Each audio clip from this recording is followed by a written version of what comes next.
The easiest way to change the shape of a character is to convert the text layer to a shape layer. I'll tap T to select the Type tool, and I have selected Futura for my typeface. I've set it to 120 points, center aligned, and selected white for the color.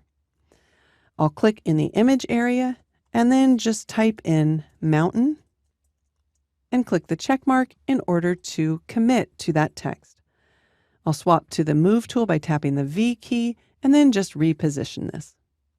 Now, once I convert the type layer to a shape, I can no longer edit the text. So I'm going to make a duplicate in the Layers panel by using the keyboard shortcut Command-J. Then I'll hide the type layer here, and on the copy, I'll choose Type and then Convert to Shape.